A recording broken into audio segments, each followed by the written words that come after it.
परिचय। हम सभी के घरों में प्रतिदिन भोजन पकाया जाता है। इसके लिए हम लोग लकड़ी, गोईठा, कोयला एवं द्रवित पेट्रोलियम गैस आदि जैसे ईंधनों को जलाते हैं। ठीक इसी प्रकार छोटे बड़े कल कारखानों, मशीनों एवं मोटर वाहनों आदि को चलाने के लिए भी कोयला, डीजल, पेट्रोल एवं प्राकृतिक गैस आदि जैसे ईंधनों को जलाया जाता है। क्या आपको पता है इन ईंधनों के जलते समय एक रासायनिक प्रतिक्रिया भी होती है? उसे क्या कहते हैं? उसे कहते हैं दहन। उद्देश्य। इस पाठ के अंत में आप निम्न करने में सक्षम हो जाएंगे: दहन क्रिया को समझना एवं इसे परिभाषित करना, दाह्य पदार्थ एवं अदाह्य पदार्थ में अंतर को जानना, ज्वलन ताप को परिभाषित करना तथा ज्वाला एवं इसके क्षेत्र को जानना। तो चलिए सबसे पहले हम जानते हैं कि दहन क्या है। मोमबत्ती जब जलती है तो यह जलते समय ऊष्मा और प्रकाश उत्पन्न करती है और कार्बन डाइऑक्साइड गैस छोड़ती है। ठीक इसी प्रकार कोयला भी जलकर ऊष्मा और प्रकाश उत्पन्न करता है और कार्बन डाइऑक्साइड गैस छोड़ता है। पर दोनों के जलने में एक अंतर है। मोमबत्ती जहां ज्वाला के साथ जलती है, वहीं कोयला ज्वाला के रहित, यानी कि कोयला जलते समय ज्वाला उत्पन्न नहीं करता है।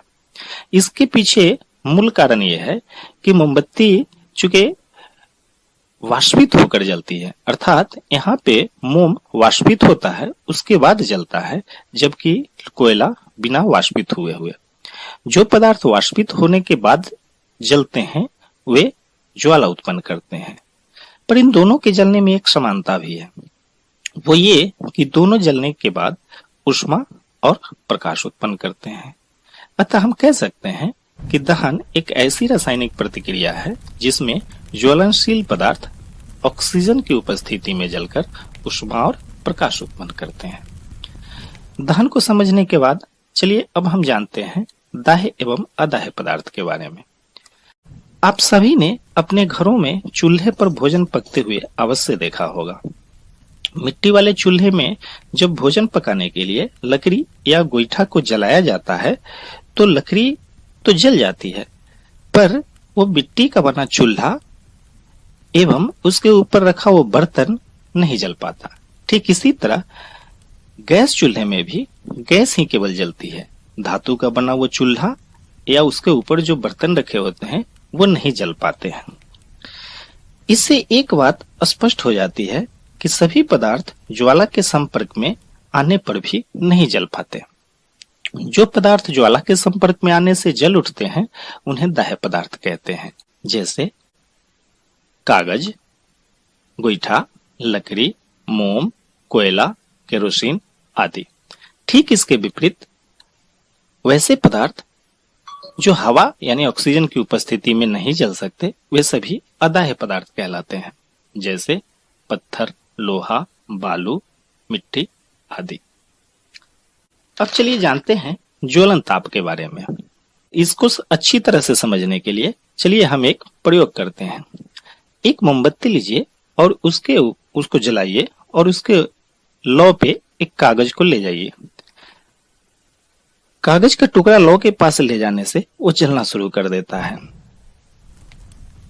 अब उस कागज की जगह एक लकड़ी के टुकड़ा को लीजिए और उस लौ के पास ले जाइए। क्या हुआ? ये नहीं जल पा रहा है। कागज जैसे ही लौ के पास हम ले गए वैसे ही वो जलना शुरू कर दिया, जबकि लकड़ी बहुत देर तक रखने के बाद भी नहीं जल पा रही है। लेकिन बहुत अधिक देर तक रखने के बाद लकड़ी भी जलना शुरू कर देती है। ऐसा क्यों हो रहा है? एक बहुत पहले जल जा रहा है, दूसरे को जलने में समय लग रहा है। दरअसल सभी पदार्थों को जलने के लिए एक निश्चित ताप की जरूरत होती है। कुछ पदार्थ कम ताप पे ही जल उठते हैं, वहीं कुछ के लिए अधिक ताप की जरूरत पड़ती है। जिस ताप पे कोई पदार्थ जलना शुरू कर देता है उसका वह ज्वलन ताप कहलाता है, अर्थात वह न्यूनतम ताप जिस पे कोई पदार्थ जलना शुरू कर दे उस पदार्थ का ज्वलन ताप इग्निशन टेम्परेचर कहलाता है। फास्फोरस का ज्वलन ताप इतना कम होता है कि वह कमरे के तापमान पर ही जल उठता है। यही वजह है कि उसे पानी के अंदर डुबा के रखा जाता है। जिन पदार्थों का ज्वलन ताप बहुत कम हो और ज्वाला के साथ सरलता पूर्वक आग पकड़ लेते हैं, ऐसे पदार्थों को अति ज्वलनशील पदार्थ कहते हैं, जैसे द्रवित petroleum gas, LPG, petrol, alcohol, phosphorus आदि। ज्वलन ताप से संबंधित चलिए एक और क्रियाकलाप करके देखते हैं। इसके लिए आप एक मोमबत्ती जलाइए और उसके बाद एक कागज का कप बनाइए। उस कप को उसमें बिना कुछ रखे हुए मोमबत्ती की लौ के पास ले जाइए। ऐसा करने से आप देखेंगे कि कागज का कप जलना शुरू कर देता है। अब ऐसा कीजिए कि पुनः एक कागज का कप फिर से बनाइए और अब की बार उसमें थोड़ा पानी डाल दीजिए और तब इसे लौ के ऊपर रखिए। अब देखते हैं क्या कि कागज का कप नहीं जल पा रहा है। ऐसा क्यों हुआ? दरअसल यहाँ पे होता यह है कि कागज को जो मोमबत्ती से ऊष्मा मिल रही है, वो ऊष्मा पानी को गर्म करने में खर्च हो जाती है। नतीजतन कागज का ताप उतना नहीं बढ़ पाता जिससे वो जल सके, यानी वो न्यूनतम ताप तक नहीं पहुंच पाता है। इससे एक बात स्पष्ट होती है कि पानी कागज के ज्वलन ताप तक पहुंचने में रुकावट पैदा करता है। आपने अक्सर देखा होगा बरसात के दिनों में लकड़ी या गोईठा या जलावन जलने में दिक्कत करते हैं, यानी कि उनको जलने में परेशानी होती है या फिर वो लेट से जलते हैं। अब आप ये समझ गए होंगे कि ऐसा क्यों होता है। इसके अलावा आसपास के घरों में या कहीं भी आग लग जाती है तो लोग पानी से उसको बुझाने का प्रयास करते हैं। शायद आप समझ गए होंगे कि ऐसा क्यों किया जाता है। तो चलिए अब और जानते हैं कि दहन के लिए और क्या क्या होना जरूरी है। इसके लिए चलिए एक प्रयोग करते हैं। एक मेज पे एक मोमबत्ती जलाइए। अब उसे एक कांच की चिमनी से ढक दीजिए। ढकने के बाद उसके ऊपर एक प्लेट रख दीजिए।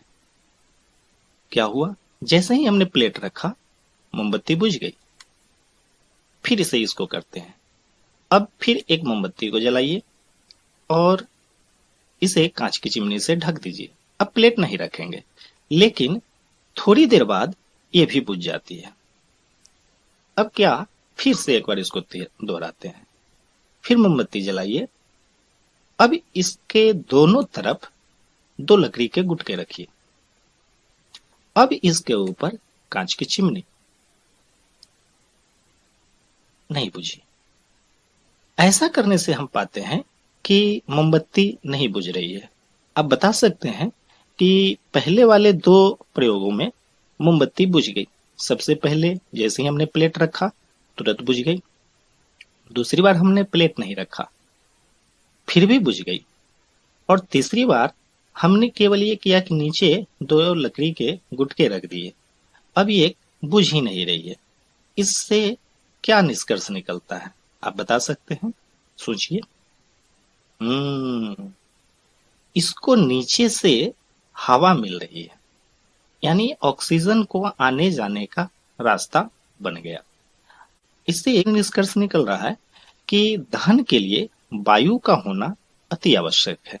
बिना वायु या ऑक्सीजन के दहन की क्रिया नहीं हो सकती है। आपने अपने घरों में लालटेन या लैंप को देखा होगा कि उसके बत्ती के पास नीचे छोटे छोटे छिद्र बने होते हैं। ऐसा क्यों बना होता है? शायद आप समझ गए होंगे। तो चलिए, उपरोक्त क्रियाकलापों से हमने क्या जाना? उपरोक्त क्रियाकलापों से यही पता चलता है कि दहन के लिए 3 चीजों का होना आवश्यक है। पहला, ज्वलनशील पदार्थ का होना। दूसरा, ज्वलन ताप तक पहुंचने का उपाय। और तीसरा, हवा यानी ऑक्सीजन। चलिए इसके बाद हम जानते हैं ज्वाला के क्षेत्र के बारे में। तो ज्वाला के क्षेत्र, दरअसल मोमबत्ती की लौ को ही ज्वाला कहते हैं और इसके 3 क्षेत्र होते हैं। बाहरी क्षेत्र, यह नीला एवं अधिक गर्म होता है। यह अदीप्त क्षेत्र भी कहलाता है। चूंकि सबसे ज्यादा ऑक्सीजन इसी क्षेत्र को मिलता है, इसलिए यहाँ पूर्ण दहन की क्रिया होती है। मध्य क्षेत्र की, यह बीच का क्षेत्र होता है और यह दीप्त होता है, यानी कि दिखता है। यह जो हमें मोमबत्ती का जो हमें क्षेत्र दिख रहा है वह मध्य क्षेत्र होता है। यह पीले रंग का होता है और यहाँ पे आंशिक दहन की क्रिया होती है, क्योंकि यहाँ ऑक्सीजन बहुत ज्यादा नहीं मिल पाता है। इसके बाद बारी आती है अंदर, यानी कि मध्य में बीच में जो क्षेत्र होता है वो आंतरिक क्षेत्र कहलाता है। यह काले रंग का होता है तथा बत्ती के पास होता है। यहाँ पे दहन की क्रिया नगण्य होती है, यानी कि न के बराबर होती है। चूंकि यहाँ पे ऑक्सीजन नहीं पहुंच पाता, इसलिए दहन की क्रिया नहीं हो पाती है और यह सबसे कम गर्म वाला क्षेत्र होता है। तो इस तरह हमने ज्वाला के क्षेत्र के बारे में जाना। सारांश, वह प्रक्रम जिसमें पदार्थ ऑक्सीजन से अभिक्रिया कर ऊष्मा देता है दहन कहलाता है। ऑक्सीजन की उपस्थिति में जल सकने वाले पदार्थ दाह्य पदार्थ तथा नहीं जल सकने वाले पदार्थ अदाह्य पदार्थ कहलाते हैं। वह न्यूनतम ताप जिस पर कोई पदार्थ जलना शुरू कर देता है उस पदार्थ का ज्वलन ताप कहलाता है। दहन के लिए 3 चीजों का होना आवश्यक है: ज्वलनशील पदार्थ, ज्वलन ताप तक पहुंचने के उपाय तथा हवा यानी ऑक्सीजन। ज्वाला के 3 क्षेत्र होते हैं। बाहरी क्षेत्र, यह अदीप्त एवं सबसे ज्यादा गर्म होता है तथा यहाँ पूर्ण दहन होता है। मध्य क्षेत्र, यह दीप्त एवं पीला दिखता है तथा यहाँ आंशिक दहन होता है। आंतरिक क्षेत्र, यह ज्वाला का सबसे बीच का क्षेत्र होता है तथा सबसे कम गर्म। तो बच्चों, हमने आज इस पाठ के अंतर्गत दहन एवं उससे जुड़े क्रियाकलापों के बारे में सीखा। धन्यवाद।